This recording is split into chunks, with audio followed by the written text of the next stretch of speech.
Hello everyone, welcome to JCC podcast. आज हम podcast record कर रहे हैं और आज टीचर्स डे भी है।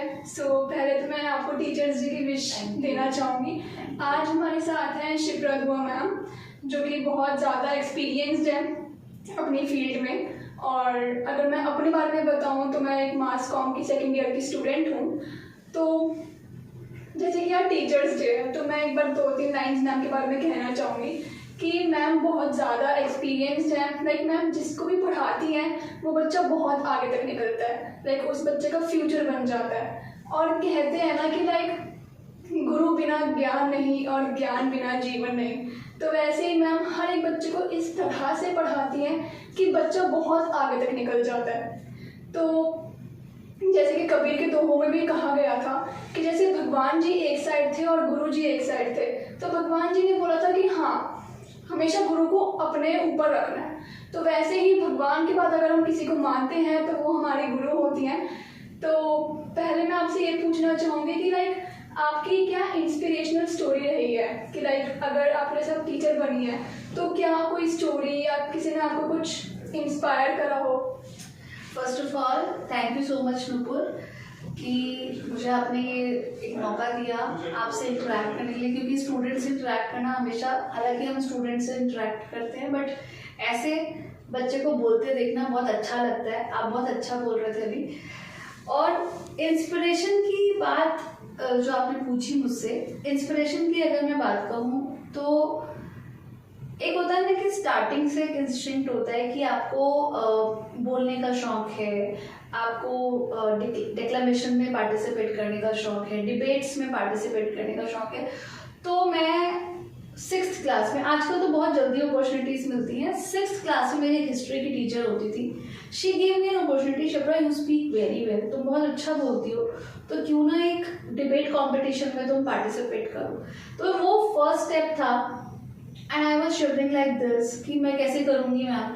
शी सेड नहीं, तुम कर लोगी। तो इसीलिए वो एक टीचर का बहुत बड़ा हाथ होता है आपकी लाइफ में। दूसरा इंस्पिरेशन जो एग्जैक्ट मास कॉम में आने की मिली, टीचर का तो शायद बचपन से ही शौक होता है कि मुझे टीचर बनना है। और अगर मैं मास कॉम की बात करूँ तो मास कॉम पहला तो वो स्टेप रहा। दूसरा स्टेप, जब मैं कॉलेज में आई तो मैंने बहुत डिक्लेमेशंस, डिबेट्स, स्पीचेस, हमारे न्यूज़ रीडिंग कंपटीशन हुआ करते थे, तो बहुत कॉम्पिटिशन्स में जब पार्टिसिपेट किया तो एक कॉन्फिडेंस आ गया और ऐसा लगा कि वही इंस्पिरेशन थी कि मुझे इसी फील्ड में ही आगे जाना चाहिए। तो यही बस था कि वहाँ से मुझे वो मिल गया, इंस्टिंक्ट मिल गया, एक क्लू मिल गया कि मुझे इसी फील्ड में आगे जाना चाहिए। तो मैम आपने कोई लाइक चैलेंजेस या किसी चीज़ को कुछ ओवरकम करा?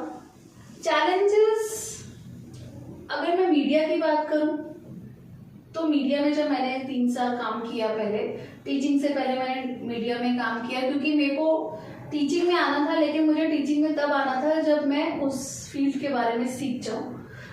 क्योंकि मुझे ऐसा लगता है कि ये फील्ड ऐसा है कि प्रैक्टिकल नॉलेज के बिना आप स्टूडेंट्स को क्या पढ़ाएंगे, क्या करेंगे। तो पहले मैंने 3 साल मीडिया में काम किया। मीडिया में एज सच चैलेंजेस तो ऐसे नहीं लगा मुझे, क्योंकि जो काम आपको अच्छा लगता है तो आपको उसमें चैलेंज नहीं लगता। जैसे हम लोग जब जी न्यूज़ में मैं ट्रेनिंग में थी तो सुबह 8 बजे से रात को 8 बजे तक हम ऑफिस में ही रहते थे, वही काम करते रहते थे। तो लोगों को वो चैलेंज भी लग सकता है कि 12 घंटे काम करना, बट मुझे वो अच्छा लगता था, क्योंकि वो एक होता है ना कि एक पैशन सा बन जाता है कि अच्छा लगता था कि वाओ, नया सीख रहे हैं, नया कुछ काम हो रहा है। बट हाँ, मीडिया में एक चैलेंज ये होता है कि आपको एंट्री करना एक चैलेंज है।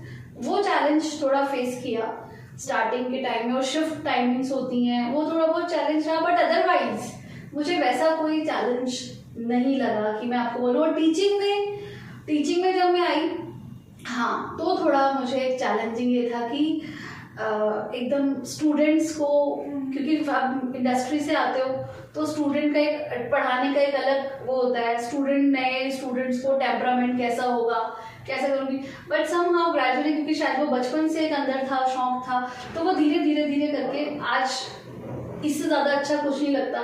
कई बार आपको ठीक नहीं लग रहा होता, मूड ठीक नहीं होता, that you are not well, लेकिन जैसे स्टूडेंट से इंटरेक्ट करते तो और अच्छा लगने लग जाता है। And you keep on learning with youth, ये सबसे अच्छी बात टीचिंग प्रोफेशन की ये है कि जब आप यंग माइंड्स के साथ इंटरेक्ट करते हो ना तो यू गेट एनर्जी, तो वो एक फ्रेश एनर्जी, यंग एनर्जी जब मिलती है ना तो अच्छा लगता है।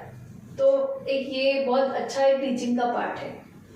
और वैसे तो मैं अगर आपको बताऊं तो मैम ने हमें एक इंटर्नशिप भी करवाई थी रेडियो की। वैसे तो मैम हर एक बच्चे को इतनी अच्छी तरह से पढ़ाती है कि वो बच्चा बहुत ज़्यादा इम्प्रोवाइज हो जाता है। जैसे अगर मैं अपना एग्जांपल लेके चलूँ तो मैम को जैसे पहले मुझे स्क्रिप्टिंग एंड और वॉइस मॉड्यूलेशन बिल्कुल नहीं आता था, but just because of ma'am मुझे वॉइस मॉड्यूलेशन तुम डिजर्व करती हो। मैंने बहुत ज़्यादा इम्प्रूव करा है मैम के साथ। तो मैं सबसे पहले तो थैंक यू बोलना चाहूँगी कि मैं खुद इस स्टेज पर हूँ कि जिसमें मुझे अभी बहुत कुछ आता है ऐसे जस्ट बिकॉज। जब पहली बार मुझे नुपुर मिली थी तो मुझे ऐसा लगा कि she can not utter a single word, लेकिन मैंने एक बार इसको मौका दिया। मैंने कहा नुपुर एंकरिंग करोगे, और मुझे, मैं सच बताऊँ आज दिल की बात, मुझे अंदर से बहुत डर था। मैंने कहा नुपुर बोलती नहीं है, पता नहीं कैसा बोलेगी, क्या करेगी, बट समहाउ शी तो surprised me. She spoke so well and if you can listen that program Nupur, वो भी अगर आप प्रोग्राम अपने ऑडियंस को, दर्शकों को, व्यूअर्स को सुनाओगे तो definitely you will like that. मतलब गेस्ट से ज़्यादा इतना इम्प्रेसिव बोल रही थी नुपुर, तो that was so nice, so good. Thank you ma'am. तो मैं आपसे ये पूछना चाहती हूँ कि अगर आपको अपने स्टूडेंट्स को कुछ मैसेज देना हो, कोई मोटिवेशनल मैसेज देना, जैसे आप बहुत सारे इंटर्नशिप्स करवाते हो रेडियो से रिलेटेड या किसी भी चीज़ से रिलेटेड, तो आपको क्या लगता है कि कुछ चैलेंजिंग लगता है कि जैसे कुछ बच्चे ऐसे होते हैं जो नहीं सीख पाते, तो आपके लिए कुछ चैलेंजिंग वर्क कि कैसे आप सिखाते हो?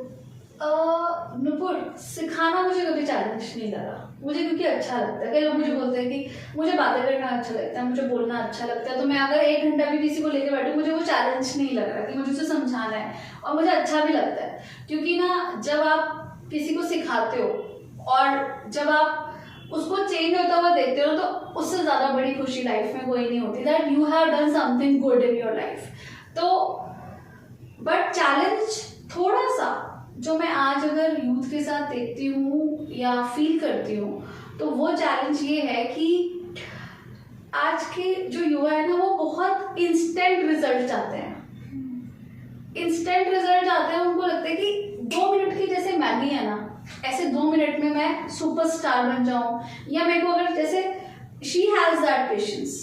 अब मेरे को पेशेंस है, मैंने उनको बहुत डांटा भी है कई बार, वो ये कैसे लिख दिया, कैसे कर दिया, सही करके लाओ, तुमसे ये एक्सपेक्टेड नहीं है। मैं मेरी टीम में भी कई बार होता तो बहुत डांटती हूँ मैं इसको, लेकिन वो पेशेंस लेवल है।